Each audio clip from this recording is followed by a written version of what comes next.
Hi. www.steels.org. Steels Memorial Chapel, the chapel with a heart. Okay, joining us now to get the week started on the right foot is Rabbi Mendel Kaplan. Good morning, Rabbi Kaplan. How are you? Good morning, Martin. I'm fine, Baruch Hashem. How are you today? Very good, thank you. Baruch Hashem. I'm going to get the week started on the right foot by focusing on our heads rather than our feet. How's that? Well, that works for me.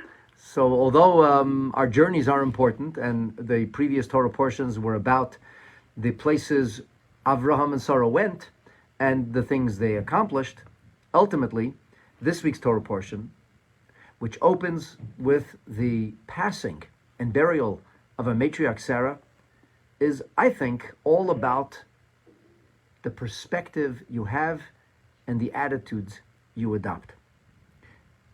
I'm being very specific about this because the Torah portion opens by telling us that matriarch Sarah lived for 120 years, and then Avraham comes from Beersheba, where he went after the story of the Akedah, and that's how last week's Torah portion concluded, comes to Hebron.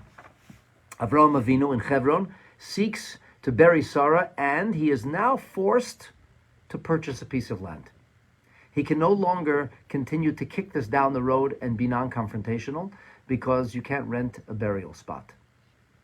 You can live temporarily somewhere, but you can't bury somebody temporarily. And burial is a permanent thing.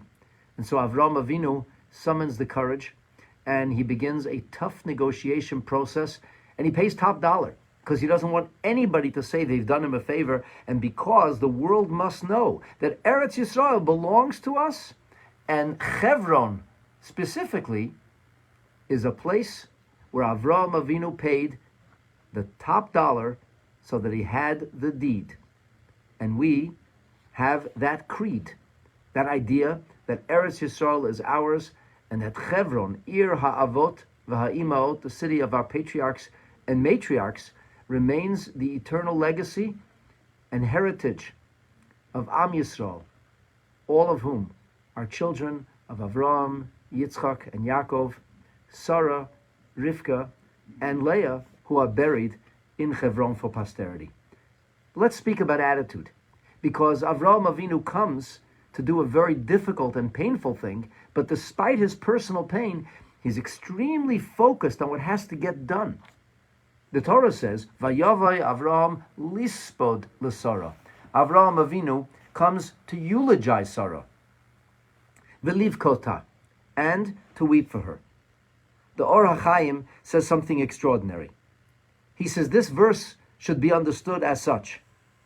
L'Sarah shemeta, for Sarah who had passed from this world, Avram came to eulogize. And our sages tell us that his eulogy has been committed to writing in posterity by the 15th generation, by Shlomo HaMelech, who compiled the final chapter of the book of Proverbs with the Eshet Chayil. That was Avraham Avinu's eulogy. That was the first Jewish funeral and the first eulogy ever given for the first Jewish woman who had passed, Sarah Imenu. So Avraham Avinu indeed eulogizes Sarah. However, when we speak about V'liv Kota, he says Avraham Avinu did not per se weep for Sarah. She lived a perfect and completed life, utilizing every single moment God gave her. However, he wept for the void that she had left behind. In the words of the Or HaChaim, L'tzad machshe nechsar behe'edora, what was emptied by her missing, by her place, by her passing. And this is really all about attitude. The question is, do we become defined by our circumstances? Do we become overwhelmed by what's going on around us? Or do we choose to refocus our minds on the mission ahead and the job we must do? You know, Martin, the soul is comprised of both objective and subjective realities. We call that, in the language of Jewish mysticism, mochin and midot.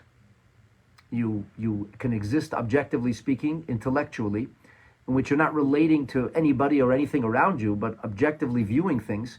And then we have this concept of midot, or the emotional relationship that we have with other people and the surroundings in which we find ourselves. And this is very close to the essence of the soul. It isn't the essence of the soul, because these things change with time, and the essence of the soul can never change. It's the vitalizing energy that enables us to live, and a child is as alive as a mature person. The attitudes we have, the emotions, the way we relate, and the way we view things objectively, this does change over time. It isn't the essence of the soul, but it's very close to the essence. And then the soul expresses itself. And these are called, in the language of our sages, especially the masters of Kabbalah, these are called levusha hanefesh, the garments of the soul. The words we use, that's a garment. It's a form of expression. I can choose to speak one way or the other way. I can say the things I'm really feeling or thinking in my heart, or the things I really truly believe in, or I can say things because somebody paid me to say them. There's a lot of discussion going on in the internet right now about a very famous person who got paid a lot of money to say things she may or may not have believed. Of course, it smacks of dishonesty, and it's let's just say less than inspiring when you hear that people you thought were living with integrity were just paid to say something. People do things they don't really believe in doing for a variety of reasons, because the things we say and the actions we take are but garments for our soul. And just like garments, we can change our garments, and we can role play in a variety of different ways. When it comes to thoughts, the same thing is true. The same thing is true, my friend Martin. We can choose how we think about things. We can choose to think of things positively. We can choose to think of things negatively. We can choose to think about content and meaning, and we can choose to think about things that are depressing and anxiety-inducing, things that demoralize and things that sadden. Or we can think about things that uplift us and things that elevate and transform our attitude and ultimately our behavior. This is because the thoughts we have are also but garments. And I want to leave you and our listeners with this. The big difference between the thoughts we have and the words and actions that we choose to use are that you can choose not to speak at all. You can choose to be silent, and sometimes that's the smartest thing to do. Sometimes inaction is the best path to take. But you can never choose not to think. Your mind is always active. And because of that, we have a choice to make. Will you fill your mind with positive things, with good, holy, pure, and uplifting thoughts? Or will you fill your mind with what we call in Yiddish narishkeit, with folly and vacuous emptiness? If you fill your mind with emptiness, then invariably you will become dominated by those very sentiments and by that lack of content. If, however, we choose to focus our minds on good things and positive things, if we are mission-oriented, if we study Torah on a regular basis, then those are the things we think of. And those thoughts can necessarily uplift us. They can make us better people. They can better position us to positively influence and impact those around us. And they can become a launching pad or catalyst for good words and positive actions to follow.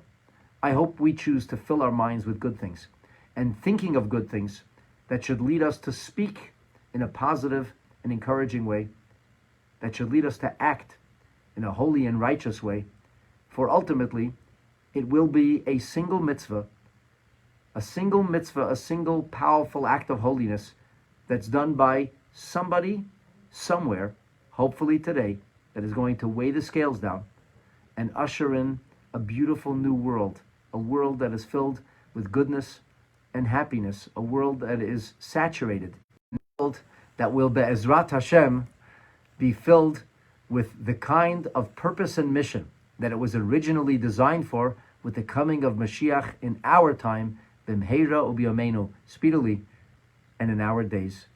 Amen. Amen. Thank you so much, Rabbi Kaplan, and let us hope that all comes to pass. And we'll speak to you again tomorrow. Okay?